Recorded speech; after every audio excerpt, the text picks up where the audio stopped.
কি কি কাজ করলে কোরবানি অর্থহীন হয়ে যেতে পারে?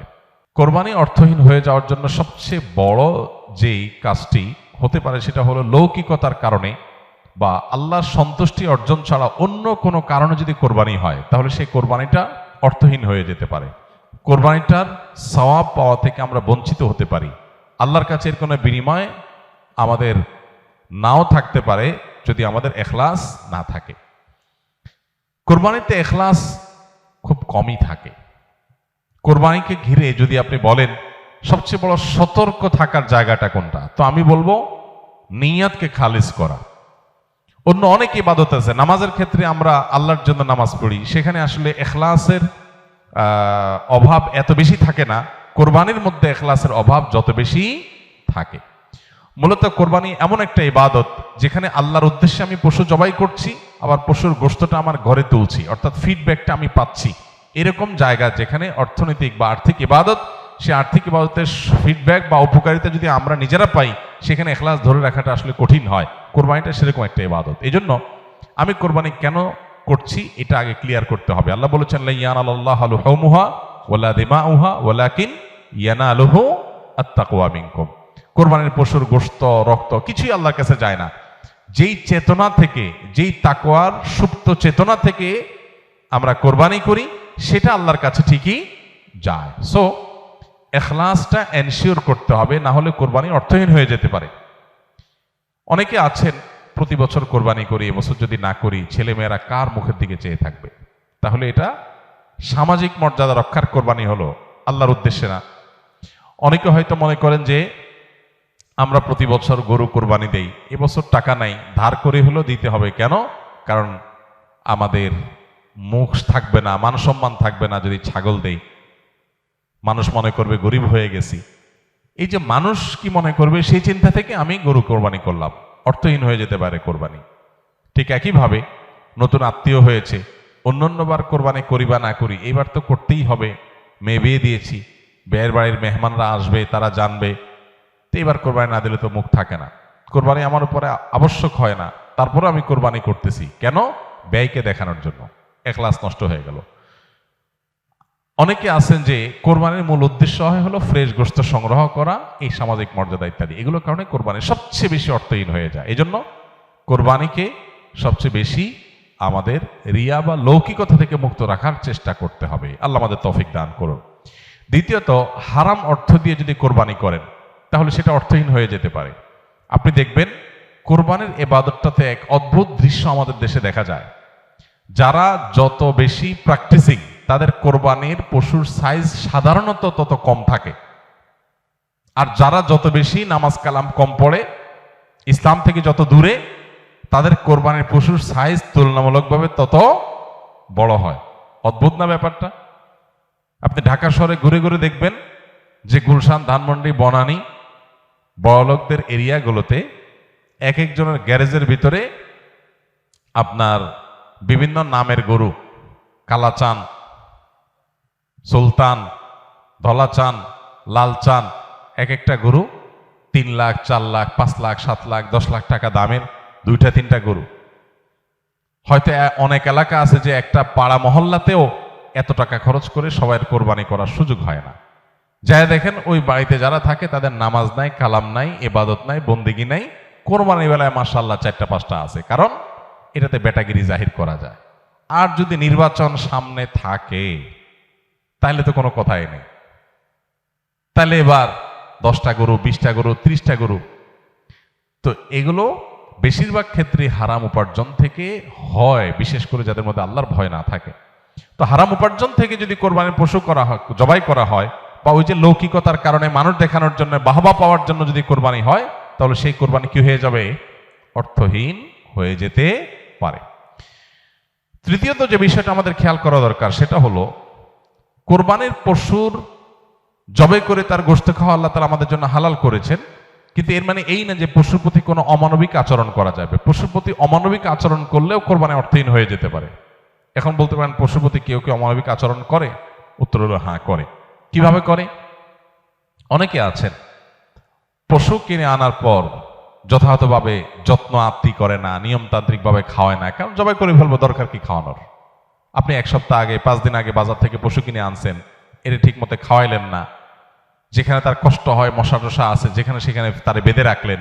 মিনিমাম যত্ন আত্মি যতটুকু দরকার, পশু হলেও তার ভিতরে প্রাণ আছে, সে প্রাণী, সো প্রাণী হিসাবে তাকে যতটুকু যত্ন করা দরকার সেটা না করে জবাই তো করে ফেলবো, দরকার কি আর কেয়ার করা, তাকে আপনি অহেতুক কষ্ট দিলেন, তাহলে এটা আপনার কোরবানিকে অর্থহীন করতে পারে। নবী সাল্লাল্লাহু আলাইহি ওয়াসাল্লাম বলেছেন, ইন্নাল্লাহা কাতাবাল ইহসানা আলা কুল্লি শাই, আল্লাহ প্রত্যেকটা বস্তুর প্রতি ইহসান করা, অনুগ্রহ করাকে আবশ্যক করে দিয়েছেন, ফরজ করে দিয়েছেন। প্রতিটা বস্তুর প্রতি কি করতে হবে?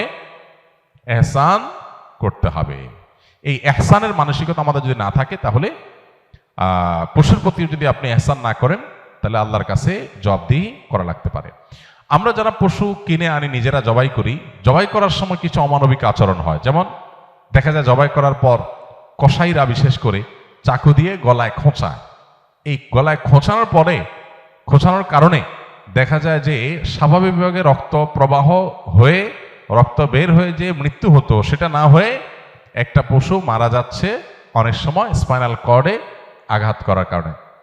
তো এই যে খোঁচাখুচি করে পশু মারলেন, অনেক সময় পশু খাওয়াটা পর্যন্ত হারাম হয়ে যেতে পারে যদি এরকম খোঁচাখুচি হয়। এই জন্য জবাইয়ের পরে ছেড়ে দিতে হবে, তার প্রাণ বাইর হওয়ার জন্য স্বাভাবিকভাবে। খোঁচাখুচি করা যাবে না চাকু দিয়ে।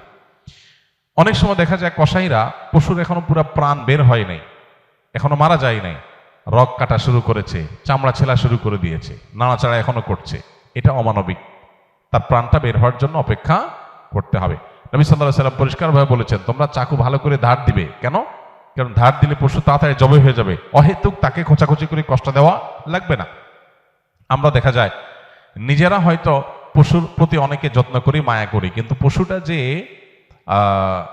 আপনার বিক্রেতার কাছ থেকে আপনি কিনে এনেছেন, এই পশু প্রতি সে হয়তো কোনো অমানবিক কাজ করেছে, যদিও তার দায়টা আপনার উপর আসবে না, কিন্তু সামাজিকভাবে আমাদের সবার উপরে এই দায়টা চলে আসে। আমরা জানি পশু পরিবহন থেকে নিয়ে, পশু বাজারজাত করা থেকে নিয়ে জবে পর্যন্ত ধাপে ধাপে পশুর প্রতি চরম অমানবিক আচরণ এদেশে করা হয়। পরিবহনে হয়, আপনারা জানেন, একটা ট্রাকে ধরা যাক যে 15টা গরু উঠানো যাবে, সেখানে 20টা গরু উঠানো হলো, 5টা গরু বেশি উঠানো হলো, তাতে পড়তা বেশি হয়ে যায়, খরচ কম পড়ে, ব্যবসাটা একটু বেশি হয়ে যায়। কিন্তু 5টা গরু বেশি উঠানোর কারণে কি হয়? ওই পশু যেগুলোকে উঠানো হয়েছে সেগুলোকে এমন গাদাগাদি করে দাঁড় করানো হয় যে তাদের গায়ে, শরীরে রীতিমতো ঘা হয়ে যায়, এবং মাঝখান দিয়ে এমন ভাবে বাঁশ বেঁধে দেওয়া হয় যাতে কোনোভাবে বসতে না পারে। 10 ঘন্টা, 15 ঘন্টা, 20 ঘন্টা পর্যন্ত অনেক সময় সিরিয়ালে জ্যামে ট্রাকগুলো, পিকআপগুলো আটকা পড়ে থাকে, এবং 20 ঘন্টা ধরে তাদেরকে এভাবে এমনভাবে বাঁশ বেঁধে দেওয়া হয় যাতে করে কোনোভাবে বসতে না পারে। ছাগল দোকানে আপনারা দেখবেন, ঢাকা যে সমস্ত আপনার ছোট ছোট ছাগল বিক্রির জায়গাগুলো আছে, দোকানগুলো আছে, সেগুলোতে দেখবেন গলায় রশি বেঁধে এমনভাবে ঝুলায় রাখা হয় যে হয়তো 1-1.5 ফিট বা আরো কম রশি রাখা হয়, এবং যাতে কোনোভাবে ছাগল বসতে না পারে, কারণ বসলে তো ক্রেতা দেখতে পাবে না, ক্রেতা যাতে সাইজ দেখতে পারে সেজন্য তাকে দাঁড় করিয়ে রাখা হয়। সে দাঁড় করানোটা কখন থেকে নিয়ে, ওই যে সকাল 7টা বা 6টা ফজরের পর পর পশুর দোকান খোলে তখন থেকে নিয়ে একদম রাত 8টা-9টা পর্যন্ত, এই পুরো সময় 12 ঘন্টা, 14 ঘন্টা, 16 ঘন্টা আপনি এইভাবে ঝুলায় রাখতেছেন একটা জীবন্ত পশুকে। অমানবিক আচরণ। এরপরে বাজারজাতকরণের সময় আমরা জানি পেটের মধ্যে হাওয়া দিয়ে ফুলানো হয়, পানি অতিরিক্ত জোর করে জবরদস্তি পান করে তারপরে ফুলানো হয়, এগুলো সব অমানবিক আচরণ। এগুলো আমাদের কোরবানির যে আসল রূহ এবং প্রাণ সেটাকে নষ্ট করতে পারে। এগুলোর দায় অবশ্য কোরবানিকারীর উপর আসবে না, কিন্তু কোরবানিকারীর দায়িত্ব আছে এগুলোর ব্যাপারে সামাজিক সচেতনতায় সামিল হওয়া। সর্বশেষ যে পয়েন্টটা বলবো সেটা হলো, আমাদের কোরবানির পশুর যে বর্জ্য ময়লা আছে, এগুলো যদি পরিষ্কার করার দায়িত্ব কোরবানি কারক হিসাবে আমরা নিজের কাঁধে না নেই, আমাদের কোরবানিটা অর্থহীন হয়ে যেতে পারে। আমি কোরবানি করছি সওয়াবের জন্য, কিন্তু আমার কোরবানির কারণে যদি মানুষের কষ্ট হয়, সমাজের মানুষ বিপদে পড়ে, মানুষ অসুস্থ হয়, তাহলে সওয়াবের পরিবর্তে আমার কি হতে পারে? গুনাহ হতে পারে। আপনি কোরবানির পশু এনেছেন, এবার কোরবানির পশুর যে গোবর, তার পেশাব, বিষ্ঠা, এগুলো পুরো এলাকাকে ময়লা দিয়ে ভরে ফেলেছে, দুর্গন্ধে ছেয়ে গেছে। আপনি কোরবানিকারী, আপনার দায়িত্ব এগুলোকে পরিষ্কার করে যথাস্থানে ফেলে দেওয়া এবং মানুষের যেন কষ্ট না হয় সেদিকটা খেয়াল করা। গোবরগুলো নিয়ে আপনি ড্রেনে ফেলে দিলেন, তাহলে ড্রেনে জলাবদ্ধতা তৈরি হবে, পানি প্রবাহ বন্ধ হয়ে যাবে, এবং সেটার কারণে সেই বদ্ধ পানিতে মশা তৈরি হবে, ডেঙ্গু তৈরি হবে, সেখান থেকে মানুষ, এখন ডেঙ্গুর সিজন শুরু হয়েছে, গতকালকে না যেন আজকে পত্রিকা দেখলাম যে এবার মৌসুমের শুরুতেই ডেঙ্গুর প্রকোপ ভয়াবহ। হয়তো এখান থেকে যে মশা তৈরি হয়েছে এটা কোনো মানুষকে কামড় দিবে, সে মানুষটা অসুস্থ হয়ে হসপিটালে ভর্তি হয়ে হয়তো মারা যাবে, লাখ লাখ টাকা খরচ হবে, আইসিইউতে যাবে, আপনি হয়তো জানান না আপনি কোরবানি করে চলে গেছে।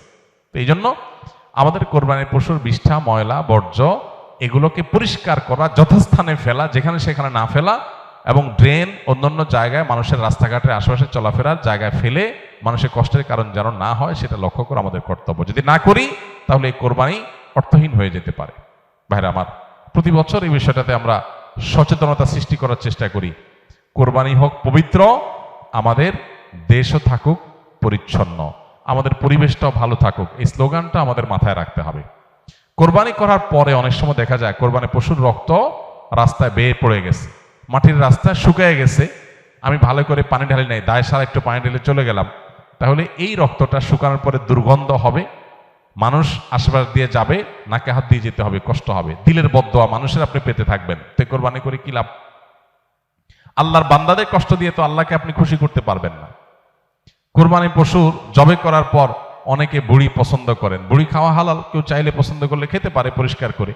এখন বুড়ির যে ময়লা সেগুলো আপনি রাস্তার পাশে কোন একটা খালে ফেলে দিয়ে চলে গেলেন, কারোর খেতে ফেলে দিয়ে চলে গেলেন, রাস্তার ধারে ফেলে দিয়ে চলে গেলেন। এবার 1 সপ্তাহ, 10 দিন, 15 দিন, 20 দিন, অনেক সময় 1 মাস বা আরো বেশি সময় পর্যন্ত এগুলোর গন্ধে আশেপাশে মানুষ বসবাস করা কঠিন হয়, পথচারীদের কষ্ট হয়। তো এগুলো সবগুলোই কিন্তু আমাদের কোরবানিকে অর্থহীন করে ফেলতে পারে। অতএব আমাদের উচিত হবে যে আমাদের কোরবানির পশু ময়লা বর্জ্য এগুলোকে গর্তে ফেলে দিয়ে মাটি চাপা দিয়ে সুন্দর করে সেটাকে দাফন করে দেওয়া, যাতে কোনোভাবে মানুষের কষ্টের কারণ না হয়। আল্লাহ রাব্বুল আলামিন আল্লাহকে সন্তুষ্ট করার মতো করে কোরবানি আমাদেরকে নিবেদন করার তৌফিক দান করুন।